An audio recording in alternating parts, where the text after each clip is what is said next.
Pertama ini soal pertama ini hanya menginterpretasikan yang jelas di sini diminta untuk menginterpretasikan dengan petunjuknya. Pertama itu kira-kira hasil tersebut permasalahan yang sedang diteliti tentang apa. Nah di sini ini tentang permasalahan tentang kinerja bank, yaitu bank syariah ini dengan efektivitas dipengaruhi. Sebenarnya ada ini namanya moderasi regression ya, tapi tetap ini tidak saya tonjolkan karena di sini ada perkalian-perkaliannya sebenarnya. Di sini ada variabel efektivitas dengan direksi dikalikan dengan DPS ya.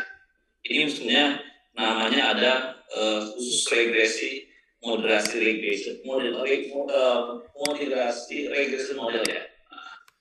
Tapi tidak perlu sampai ke sana, cukup lihat ini aja modelnya. Di mana Y-nya adalah kinerja bank, resi. Kemudian di sini pengungkapan risiko operasional, kualitas dewan pengawas. Kemudian ini perkalian antara efektivitas. Ini namanya variable moderating itu. Jadi si EDD ini dipengaruhi oleh dikalikan dengan DPS ini. Nah, kemudian ada lagi variable moderating yang berikutnya pengungkapan risiko. Nah, kemudian kira-kira di hasil tersebut permasalahan tentang apa? Dijelaskan. Ini penelitian terkait dengan sebenarnya ada jurnalnya nih. Ini kebetulan teman saya di UIN lagi mengkaji tentang jurnal ini, terus kemarin konsultasi ke saya tentang cara mengolah datanya dan sebagainya. Ini sebentar saya bocorin aja lah itunya bahannya. Sebentar sih. Isma. Oke,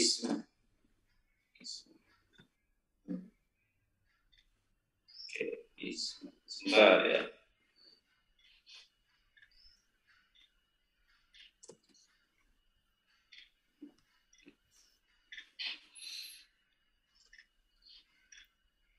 Sebentar ya. Soalnya ada teman saya yang dosen UI lagi bikin jurnal tentang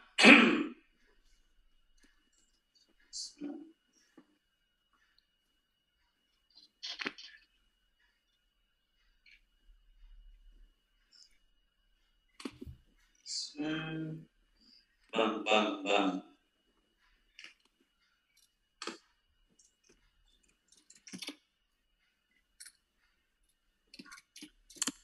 Oke, sebentar.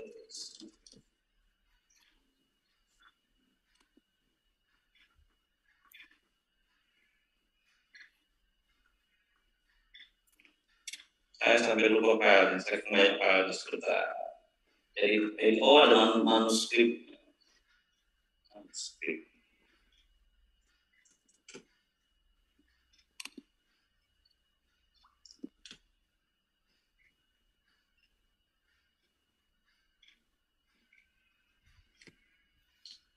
Nah, dia mengkaji tentang pengaruh efektivitas dewan direksi dan pengungkapan risiko terhadap kinerja bank syariah di Indonesia dengan kualitas dewan pengawas sebagai moderating.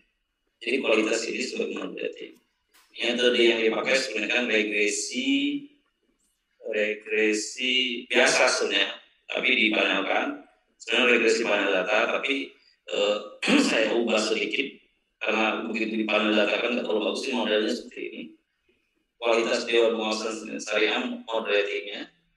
Nah, ini persamanya moderated regression analysis pakai MLA. Tetapi tidak karena ini bisa diregresikan biasa, setelah dikalikan tidak perlu lagi. Makanya saya dikalikan pakai regresi biasa. Hasilnya seperti ini tadi, seperti ini. Nah, ini tinggal arti persamaan ini persamaan regresinya. Ya, ini tentang pengaruh variabel-variabel tadi terhadap bank syariah, kinerja bank syariah.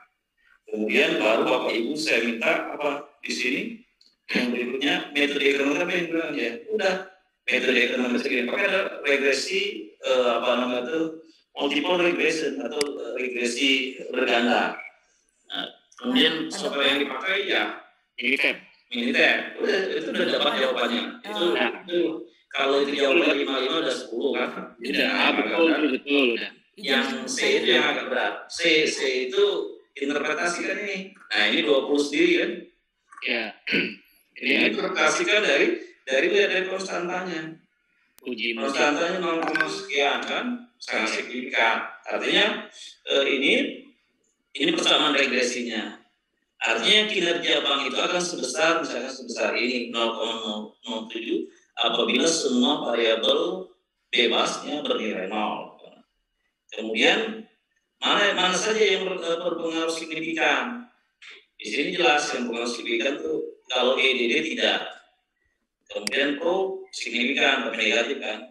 Kemudian setelah dikalikan DPS itu tidak signifikan. Yang signifikan pro DPS ini. Kemudian dilihat multikolinernya ada enggak, baru dicek. Oh, sampai pada R-square-nya berapa. Jadi dijelaskan bahwa misalkan pro ini apabila pro ini misalnya semakin meningkat, maka misalkan akan berpengaruh. Meningkat satu-satuan, maka pengaruhnya terhadap kinerja akan menurunkan kinerja sekian satu. Kemudian R-square-nya berapa? Lihat R-square adjusted. Berarti model ini 85,2% bisa menjelaskan model kinerja variabel-variabel yang ada.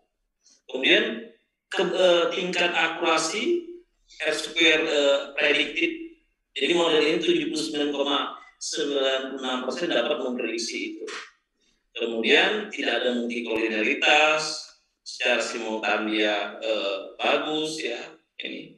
Kemudian ya tinggal di sini ada variabel-variabel yang unusual observation, artinya ada sampel yang kecilan, unusual observation atau outlier, yaitu nomor 33, 15 dan seterusnya. Ya di sini dilihat dari Binwitson-nya bagus, artinya tidak ada multikolineritas. Dijelaskan seperti itu. Udah dapat 30 kan kalau dijelaskan, apalagi kalau dengan bahasa yang ini bagus.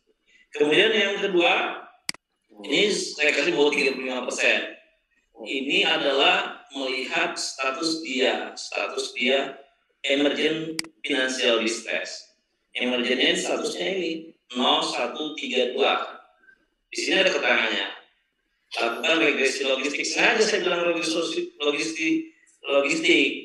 Tidak jelas apakah mau biner, mau ordinal, mau multinomial atau nominal. Tapi yang benar pakai regresi multinomial atau nominal logistik. Pakai militer bisa. Kenapa? Karena ada 4 status ini. Sementara nilai status ini tidak ada yang tinggi, tidak ada yang besar, tidak ada yang kecil. Hanya 4 status, 0 sampai 3, lebih dari 2 pilihan. Karena tidak ada selatanya, tentu pakai multinomial logistik atau regresi nominal logistik. Kemudian ya tinggal jelaskan, interpretasikan. Kemudian tapi di sini tentu dideskripsikan ini tentang data tentang apa. Ini tentang misalkan ini bagaimana bank emergent suatu perusahaan yang juga dia dianggap finansial distress, apa sih yang pengaruhnya di proksinya. Misalkan di sini kan statusnya ini tentu Y-nya ini status, FD ini tidak dipakai karena dia ini hanya untuk melabuin aja, betul dia ini enggak. Kemudian variabel bebasnya profit, CR, efisiensi, leverage, return earning, equity, GCG, MECO, early impairment, deterioration, cash flow problem, GCG ya. Nah, waktu peran saya atau MECO ada yang mungkin GCG atau apa yang nggak bisa menyebabkan similar apa gitu ya, error similar apa gitu yang dipakai. Ya Damil. Nah, ya, yang Damil kadang-kadang ada yang bisa bikin nggak bisa digerak kan. Saya biarkan aja, nggak saya ceritain itu, saya pasti ketemu kan kalau dia coba kan. Bahkan itu. Makanya nilainya ini saya buat 35 kan nilainya. Nah ini saya lebihkan, kalau yang ini kan udah biasa yang nomor 3 ini. Nomor 3 ini harusnya 35 juga, tapi saya buat 40 biar nilainya bagus semua kan. Nah kalau yang ini ya yang cari jurnal yang ada regresi panel data, artinya saya tuh sengaja ujian ini pendalaman tentang regresi panel data, regresi logistik. Kemudian belum saya masukin ke regresi panel data dinamis nggak terlalu berat gitu. Ya memang sengaja saya kasih soal seperti ini ya, mudah-mudahan estimasinya dapat A minus paling kecil gitu. Estimasi saya gitu ya. Saya nggak tahu ya, mudah-mudahan paling kecil A minus paling gede A nggak dapet kan. Pak Dokter mau bertanya yang nomor 1 yang B deh Pak Dokter. Ini yang metode ekonometrik apa yang digunakan menggunakan kalau software mah ini ya metodenya. Kalau misalnya OLS itu ordinary. Oh itu metode itu dalamnya ya, OLS itu dari sekian ordinary square itu metodenya. Tapi yang umum aja regresi multinomial regression atau regresi berdana biasa aja. Karena di situ kalau sudah OLS ya memang OLS itu berbeda dari metode untuk mendata. Kalau pakai EPIS kan ada OLS, ada PIV method, ada apa kan, atau WLS ya. Nggak perlu sampai situ, nggak masalah. Yang penting regresi yang dipakai benar gitu. Nah, mau ditambah OLS, mau di dalam lagi mau pakai yang satu lagi backward, mau pakai removable apa boleh, masalah. Yang penting hasilnya bagus ya, hasilnya benar dan cara menginterpretasikannya benar gitu aja. Kalau misalkan salah interpretasinya itu yang bahaya gitu kan. Ya, artinya kita buat sesuatu tapi tidak mengerti apa maksudnya itu. Di teman-teman di dokter itu yang paling penting paham kenapa penggunaan metode ini, kenapa pakai software ini, apa maksudnya, interpretasinya apa, sampai bisa 5W, what, where, when, misalkan why, 5W plus 1H gitu aja. Kemudian ya baru nanti kalau udah disertasi ya tentu plus referensi jurnal-jurnal terkini, atau bisa jadi dia itu diperkuat atau berbeda atau relevan atau tidak sama dengan apa ya. Kemudian baru terakhir justifikasi Anda sebagai peneliti gitu. Jadi kuat jadi dari hasil itu kita bisa menjelaskan dengan dengan misalkan kenapa hasilnya demikian, fenomena terjadi apa gitu, bagaimana solusinya, bagaimana kok sampai bisa begini, mengapa gitu. Itu harus jelas, itu harus bisa menjelaskan dari interpretasi data itu. Kemudian temuannya itu misalkan kok berpengaruh negatif, kok bisa kenapa, terus ada nggak riset sebelumnya berpengaruh negatif, atau justru ada riset sebelumnya berbeda dengan riset tersebut. Terus setelah akhirnya kita bisa sebagai peneliti bisa menjustifikasi, oh temuan saya berbeda dengan riset sebelumnya, hal ini lebih karena apa, dijelaskan. Itulah justifikasi Anda sebagai peneliti. Oke, ada lagi? Pak, sedikit. Halo? Ya, silakan. Tadi terkait yang di nomor 2, apa ya, memang saat saya coba-coba tuh memang kok nggak bisa-bisa gitu, makanya tadi kayak FD-nya kan dihilangin gitu Pak ya. lalu saya agak lupa juga sih di variabel yang mana memang angkanya sama semua, 0 semua kalau tidak salah gitu. Ya. Artinya kan ketika dimasukin tuh kayaknya menjadi outlier gitu Pak ya. Nah, pertanyaannya ketika itu kita hilangkan satu variabel, apakah rumus regresinya menjadi berubah atau gimana, kan tidak kita run gitu Pak, kira-kira bagaimana? Dengan kita tidak ikut itu arti regresi yang tidak masuk kan ya variabelnya. Ya. Nggak apa-apa, asal bisa dijelaskan kenapa. Oh gitu. Yeah. Bentar ya.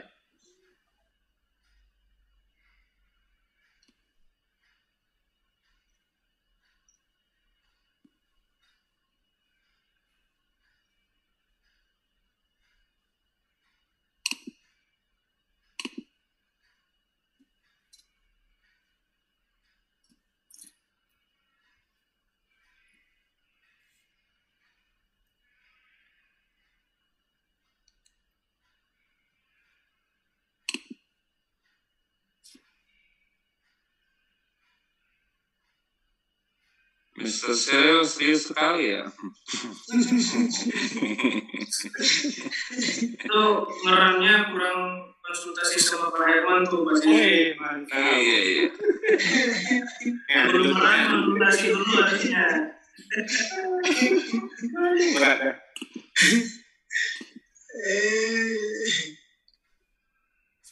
Ada Pak Yusuf harusnya di sini, mana Pak Yusuf ya? Ya benar ya, ada Pak Yusuf harusnya Iya. benar ya. Iya betul. Cuma saya masih penasaran yang nomor ini ya, UTS. Pak dokter lagi ini ya. Jangan terlalu dipikirkan Bu. Enggak, kalau udah ketemu jawabannya pengen tahu ini benar atau salahnya gitu Pak. Ya Ibu sudah dapat tahu, nggak usah ditanya lagi Bu, maksudnya Bu. Betul ini, tenang aja. Bukan, bingung Pak Hamzah. Pak Herman. Benar tuh Pak Sutrisno, kalau udah dapat tahu nggak usah tanya lagi ya Pak Sutrisno ya. Bukan, maksudnya sampai jam 12 tuh masih kepikiran ini. Yang nomor 1 sih kendalanya, kalau nomor 2, 3 sih udah bisa nomor 1. Perlu ini nongkrong di kafe dulu biar nggak terlalu pusing ya. Oke, lanjut yang tadi asisten saya nanya, kok bahan kuliah mau dikit? Rupanya sekarang saya terpaksa ngisinya pakai itu Pak. Pakai apa sih Mas? Absennya pakai simak saya. Rupanya pas simak tadi dia tanya Pak, nama mata kuliah kita apa hari ini simak ditanyain. Absen Bapak Ibu mohon maaf, absennya saya pakai simak ya. Kenapa? Karena LMS-nya lagi nggak ini, gitu. Lagi nggak aktif. Kemudian tadi apa Bu? Maaf Bu, tadi saya agak sedikit. Ini ya, saya masih penasaran nomor 1 ya. Sebenarnya kendala saya sih penasaran di nomor 1 aja Pak Dokter. Kalau nomor 2 itu kalau pakai EVIS nggak apa-apa kan ya Pak Dokter ya? Nomor 2. Oh boleh, Ya. Mau pakai EVIS, mau pakai apa, makanya di situ saya tidak mengharuskan pakai apa kan? Ya. Pakai EVIS, pakai Minitab, SPSS, Tata, SAS, yang paling canggih silakan. Ya nomor 2 itu kan saya. Nomor 1 yang penting dapat seperti ini, interpretasi kan bisa interpretasi. Kalau Ibu salah ngomong pakai regresi ini ya paling keliru ini aja kan. Enggak, dikira saya ini menentukan metode ekonometrik, dikira saya ini OLX ya, OLS itu. Tandanya apa ya Pak Dokter ya, misalnya metode ekonometrik ini? Ya, metode ekonometrik yang sederhana aja bilang ini regresi, kita regresi aja. Iya. Kalau Ibu jeli di sini regression analysis kan?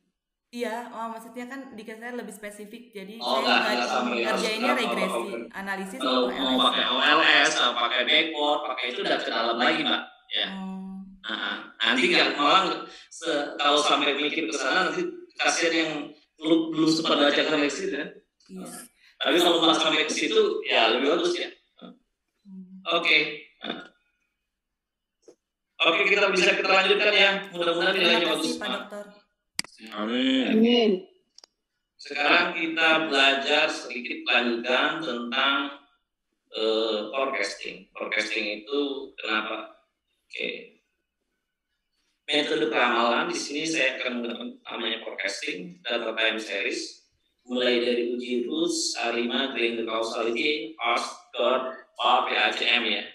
Terakhir mungkin saya ngajar PACM, kemudian setelah itu kita kenapa ini perlu? Karena terkait data time series. Data time seriesnya artinya perlakuannya memang khusus ya untuk meramalkan, untuk misalkan untuk memprediksi ke depan bagaimana. Kemudian ada juga terkait dengan waktu, terkait dengan berapa besar akurasinya sampai kepada bagaimana kalau peramalan itu melibatkan variabel-variabel lain, misalkan seperti regresi itu kan peramalan yang menggunakan variabel dipengaruhi oleh variabel lain. Nah, kemarin itu zaman COVID tahun 2020 itu banyak sekali ahli-ahli di dunia, terutama yang ahli terkait dengan sistem dynamic, pakai Eyring, pakai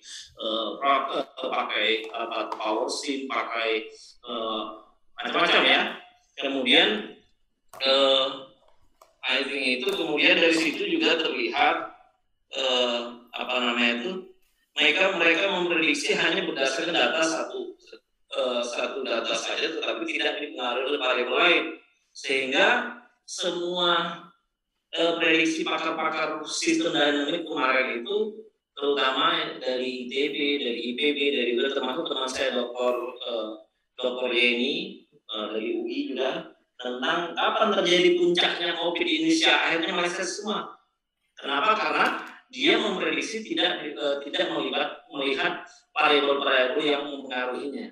Kalau dia prediksi penyebab tertingginya COVID di Indonesia, dia bisa dipengaruhi oleh perilaku, pola hidup, kebijakan, dan sebagainya, kultur atau kedisiplinan, mungkin akan bisa kena.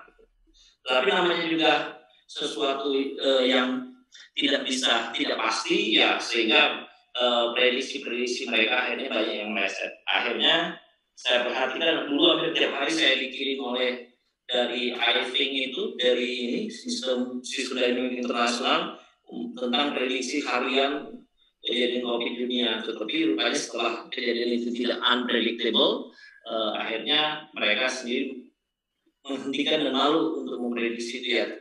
Ya kita lihat saja Amerika kan kiblatnya statistik kuantitatif dunia, tapi dia tidak asik kiblatnya sistem.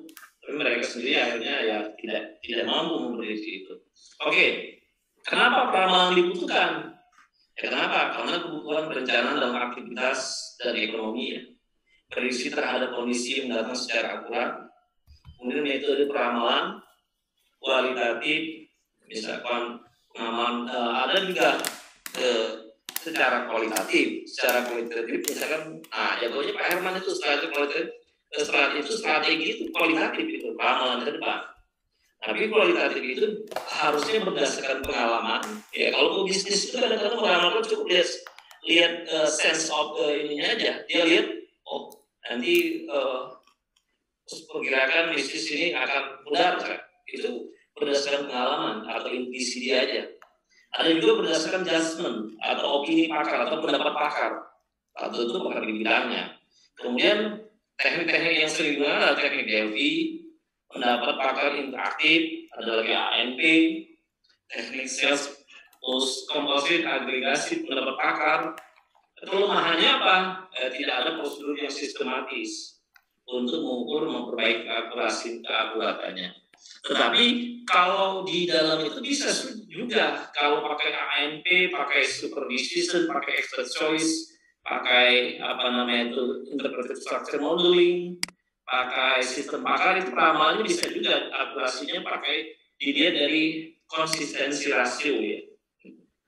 Kemudian kelemahannya dia sangat subjektif atau subjektivitas pakar sangat dominan untuk ramalan jangka panjang ya. Kalau kuantitatif melibatkan analisis statistik. Nah, yang kita pakai di ekonometrik tentu kuantitatif ya. Kemudian ramalan atau dibilang prediksi ya tentu sebuah pernyataan tentang nilai di masa mendatang dari sebuah variabel yang ingin diketahui seperti permintaan atau demand. Ramalan digunakan untuk membuat keputusan bernilai jangka panjang, jangka pendek, mempengaruhi keputusan aktivitas dalam sebuah organisasi misalkan untuk akuntansi, keuangan, misalkan untuk SDM, tentu SDM seperti kita bisa memprediksi untuk manpower planning ke depan bagaimana, ya. Pemasaran, kemudian juga sistem informasi operasional, desain produk dan jasa ke depan itu bagaimana, itu tentu itu semuanya adalah bisa diprediksi atau diforecasting. Kemudian penggunaan peramalan misalnya akuntansi bisa memperkirakan biaya, keuntungan dan sebagainya. Keuangan misalkan kita bisa tahu arus kasnya itu bagaimana, ke depannya pendanaan bagaimana. Kemudian SDM tadi sedang saya cerita tentang penerimaan pegawai, kemudian bagaimana pegawai masa depan, bagaimana sistem rekrutmen, bahkan bisa kita melakukan manpower planning atau perencanaan SDM ke depan. Nah, yang biasa lagi untuk pemasaran tentu di sini tentu yang paling penting perannya marketing research. Bagaimana penetapan strategi bisnis ke depan, strategi pemasaran yang ya di situ biasanya ada namanya marketing strategiknya ya, ada bisa digunakan untuk menentukan harga, promosi, strategi pemasaran ke depan bagaimana, tentu di pemasaran juga penting. Kalau di sistem informasi ya terkait dengan layanan sistem informasi dan sebagainya, apalagi di era disrupsi era digital saat ini, ya, tentu keberadaan big data itu sangat penting atau data mining. Ya. Kebetulan saya juga mengajar di S1 data mining ya, itu dengan data yang besar dengan bermacam-macam, apalagi per hari itu mungkin ibaratnya transaksi data atau penciptaan data sangat besar. Kemudian terkait dengan operasional, jadwal, MRP, beban kerja dan sebagainya. Begitu juga di desain produk atau jasa produk baru, terus jasa apa yang bisa yang akan masa depan tetap misalkan tetap istilahnya itu survive. Ya, kemarin itu kebetulan saya kemarin hari Senin itu saya meeting dengan orang yang mengelola Alpha, khusus dia memprediksi untuk target pasar Alpha masa depan dengan saingan utamanya tuh sekarang itu banyak sekali yang online. Tetapi dia bagaimana menggandeng para warung-warung. Dia menggandeng mensuplai ke 60.000 warung di Indonesia baru saat ini. Dengan sistem apa? Mereka diedukasi. Jadi nanti Alpha itu pinter. Mereka mendekatin warung itu tidak dibunuh atau dia misi pertamanya karena rupanya ownernya Alpha yang itu orang Indonesia.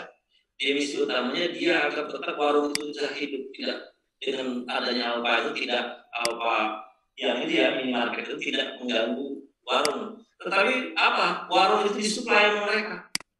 Mereka tidak mengambil untung besar. Dia usahakan warung itu harganya sama minimum harus sama dengan atau paling mahal sama dengan Alpha